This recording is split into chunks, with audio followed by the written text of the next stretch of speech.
So, thank you for joining me for another episode of Rugspirations, where we meet rug makers from all over. And we have a special guest, Lois Royer from, I don't know if I said your last name properly, actually. I just realized.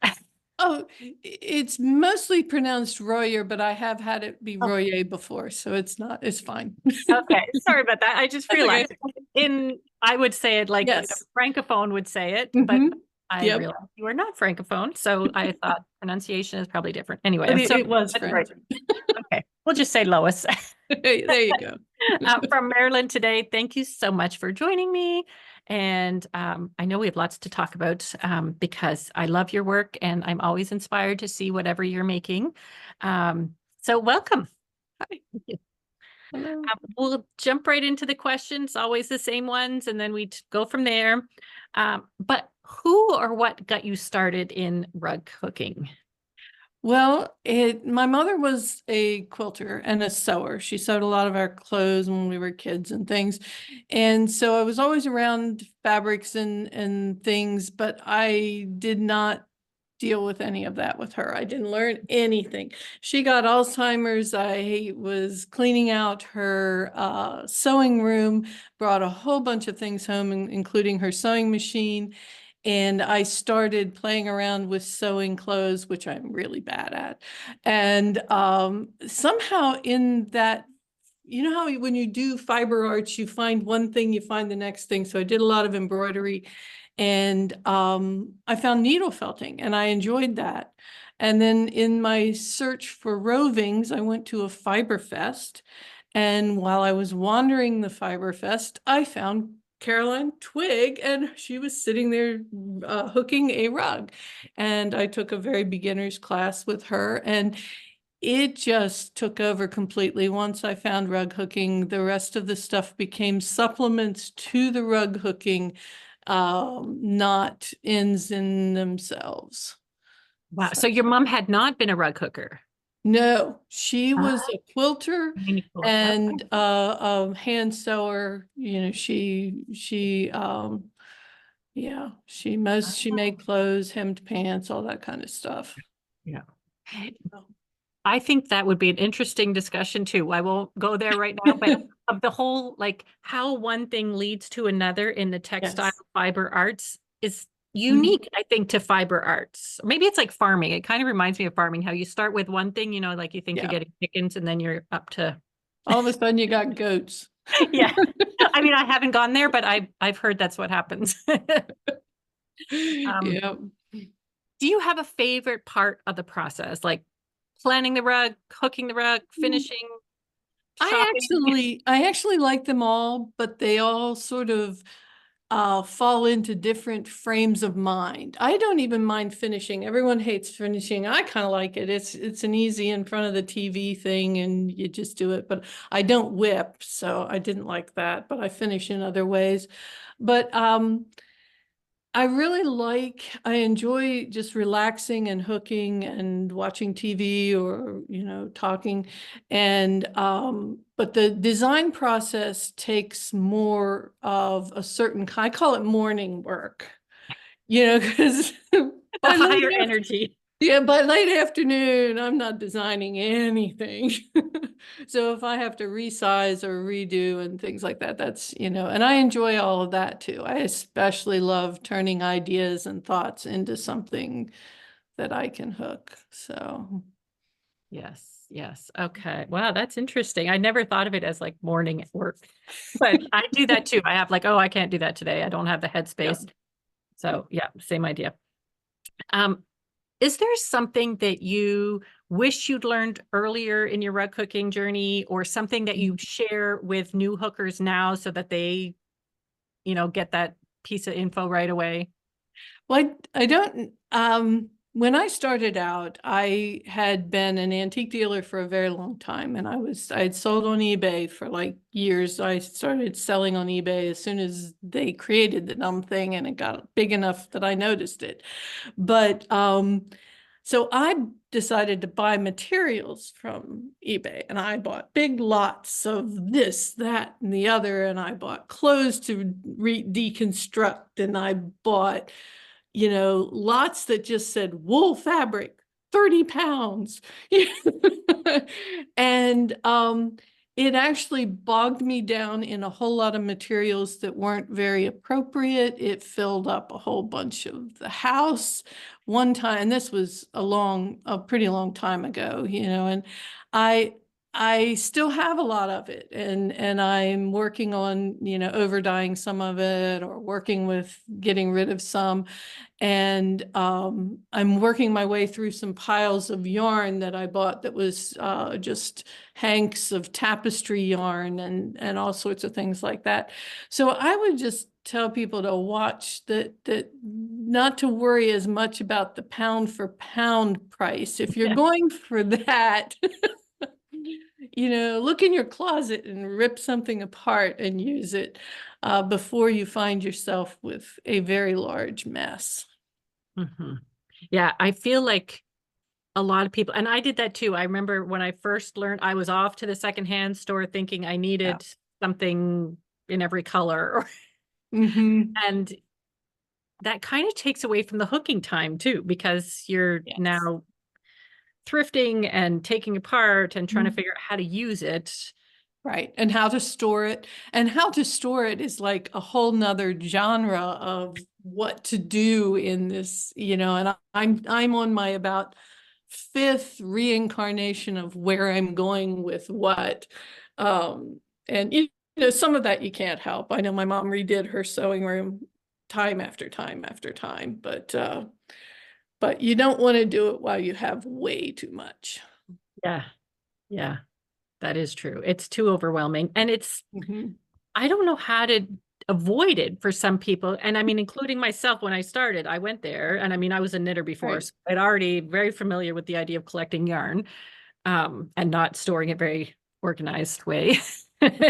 Um, but is this sort of balance between get some stuff so that you have enough to use and spark your creativity and have color choice without bogging you down with so much stuff that you're now spending all that time organizing or sorting and Mhm. Or buying new because you don't even know you have what you need because it's in a box somewhere. Yeah. But yes. Oh, yeah. Okay. Well, that's a good lesson is don't overbuy right away. Um, yeah. Do you have something that is like your favorite thing to use, either like a backing fabric or material or tool, something that you're like, oh, I wouldn't be as happy without this? I'm very much in the rugwort camp. A lot of, I feel like I'm back in Twilights and Are You an Edward or whatever the wolf guy was, I'm a rugwort person. I really, really like it because it's soft and white and it is a little heavier. It has some downsides, but it hooks great for me. And I dearly love my Hantman's bent hook. I find myself more and more gravitating to the smallest one that I have rather than the larger one, which surprises me. Even when the material I'm doing is a little on the larger side, I still like my small hook, and I'm not sure what's up with that. But I guess a lot of us have a favorite hook, you Yeah. know. And so rugwork, I have to ask, do you feel a little bit in the uncool camp or Oh the yeah, but that's okay, because yeah, it's kind of has a bad rap. And I mean, I love Yeah. rugwork. That was my favorite Yeah. when I first started because I had it and well, Mhm. Yeah. that's what was available. And I was like, this is great. I've kind of moved to linen a little bit, but I don't know why. I don't think it's anything against the rugwort, but I do feel when I talked about it, a lot of people were like, what? Yeah, there is a certain, it isn't like a stigma or anything. Nobody really cares, but there is a little bit of linen snobbishness, which Yes. is, then that's, And I bristle every time because people so often will say rug warp doesn't hook well with larger cuts. So if you're using a 6 or an 8, don't go there. And I'm like, what?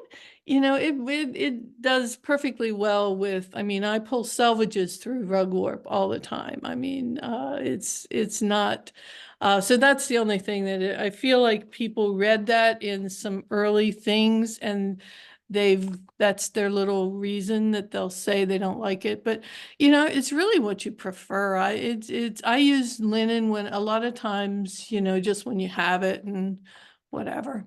But it Yeah. is more expensive than rug warp too. Yeah. And I wonder, and myself included, guilty of this, is just repeating, like you said, what you've read or heard and not having tried it. Yeah. Because in my early days of I was all yarn, and obviously that isn't as thick. So I probably heard somewhere Yeah. too, oh, the thicker wool strips won't work as well. And I'd be like, I wouldn't have known any better. So it sounds reasonable. Mhm. But Yeah. yeah, it's so important to try things too, because you don't know. Yeah. Like, um, Definitely. yeah.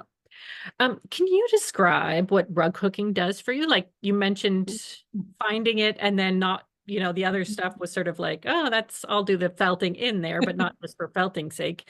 Um, why do you keep coming back to it?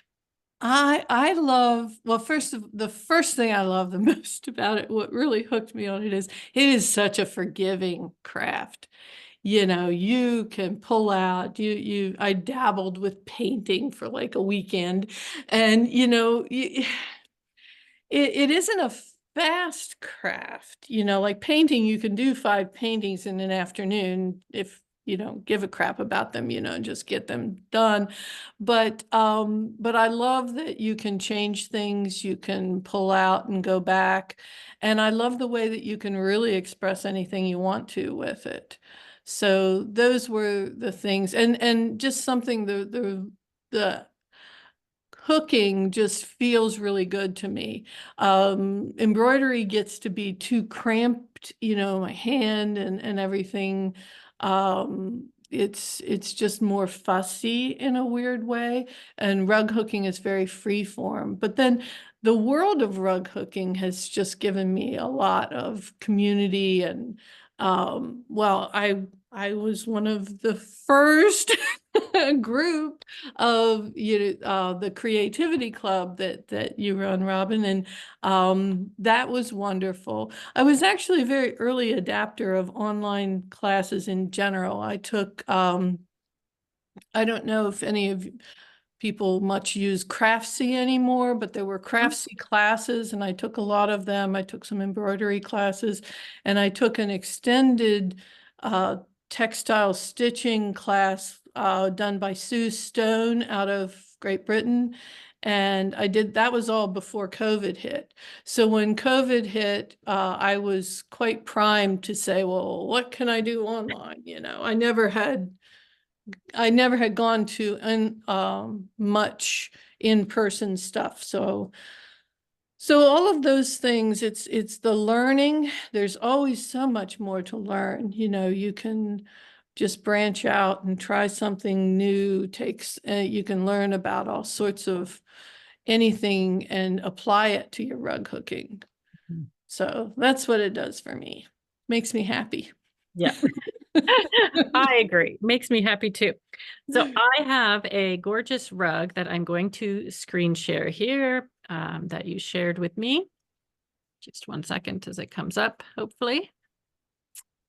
So tell us about this beautiful rug. Lots going Well, on here. lots going on because this is a rug and I picked this one because it's probably the most unusual thing I did, mostly because when I started and put it together, I didn't realize it was unusual and something that people didn't do. My mom was a quilter. I made these things into a quilt. So it actually is the size of the top of a queen size bed, and it was made in pieces. The top corner where it has the sunflower piece, that and the opposite corner, the piranha, those were 2 pieces that I made with Gail Dufresne. Yep. This was the right before COVID hit. I went to my first ever rug hooking camp, and of course, COVID came, and I couldn't go to any more for a while. But and I really loved her approach to things, and there's a lot of sari silk, there's chenille, there's all sorts of stuff, some quillies in part of it. The beading technique and all of that stuff. So they were small, and I had made a couple of the other little pieces and parts, and I thought, well, I want to put these all together. So I got a very, very large piece of rug warp and sewed on multiple, like what, 1, 2, 3, 4, 5, 6, 7 smaller rugs. I sewed onto the large piece, and then I hooked between them and around them. And the unifying theme was just tea time things. So it's called Thoughts for Tea Time, or Tea Time Thoughts. And like the dragon and that whole square is a map out of a series of books I was reading at the time. And What's for Dinner is like the bane of my life. Yes. There's always thoughts of what's for dinner. I know it keeps happening every day. Every single Think it would be day. resolved, but no.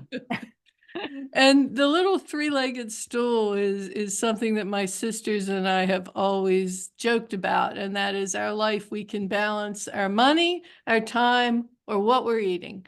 So there's a little money sign, a clock, and a scale up above there. And so, you watch your money too close, your food goes crazy, or your time goes, it's up and down. So that's what that is about. And so And then anyway, and then I just everything joined here. it with the wisteria. It's beautiful. And I love your little COVID Oh yes, that thingy. that was about the last thing I put in, was the COVID Yeah. germ molecule. Yeah, which we wouldn't have known what it was 4 years ago. That would have been like, what? But now we all know what that symbol is. I'm going to share the next picture, but we can come back to this. Oops, is it going to go? There we go. So yeah, Oh, I didn't realize how these were done in separate pieces. So tell us how yes. you finished it. Well, like I said, I sewed down, and you can see some of the sewing lines on the individual pieces. So they're just rough sewn down there. And then I hooked up around the edges of it. Yeah. And it was a little hard to sew through, but not very much. And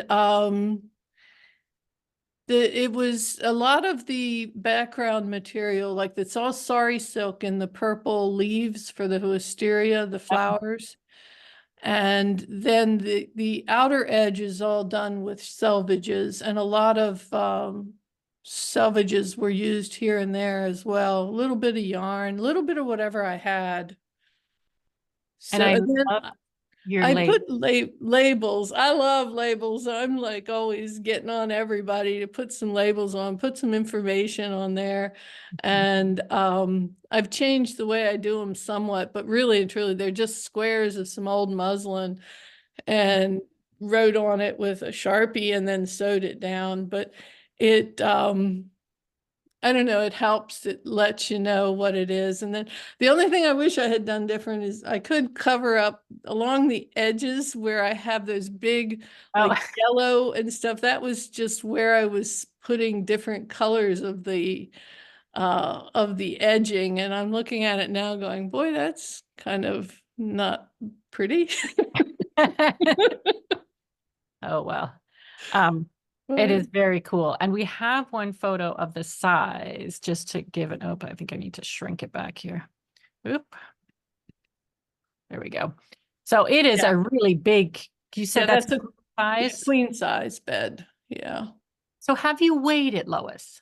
No, but it is heavy. I've carted it around a couple of times. I went back to another class with Gail Dufresne, and I took it along to show it to her. And I was like, oh my God, I got to take my wagon. Yeah. It would weigh a significant amount because that's a lot of yarn and rug warp and wool. hmm You Uh, don't, I mean, it might be like one of those weighted blankets if you tried to sleep under it, but for the most part, it's on the guest room bed and I just fold it up if someone's going to be staying over. yeah. So, And so I'm curious, you mentioned you were an antique dealer, and mhm. I often get on people when they don't label things. And I Yes. use the example of like, imagine you were on Antiques Roadshow or your rug somehow finds its way to Antiques Roadshow and you want it to be worth a lot. Isn't it worth more when they have the Mhm. story? So, Right. is Mm. that part of what brings you to label things, Lois, or do you just love Um, labeling? I just, for my own benefit, I like to have the information there of the year I made something or what I did. But once again, back to my mom, she was a big labeler. You would turn something over and there'd be, oh, Lois gave me this for Christmas 1972. You'd just go, oh, wow, Mom, thanks.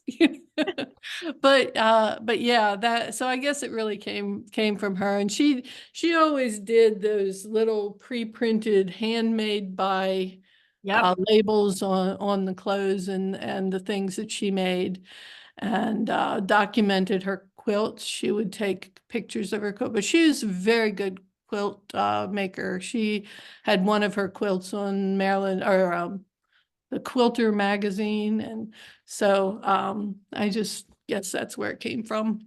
Yeah. Oh, I think it's great. Yeah. The more I think about it, the more my mom did that too. So maybe my passion for that. And it's not that I'm very good at it. I just see the value. Mm. Whenever I see it Yeah, done, I forget things that I did 2 years ago, never yeah. mind 10 years ago. And the more I keep hooking, the more I'm going to forget.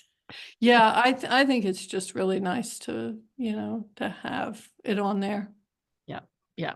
And the bonus is when we're long gone and our rugs find their way to Antique Roadshow, they will be worth millions. Hopefully the show's still around. But When whoever, they've been converted to dog beds in oh, somebody's back room. yeah.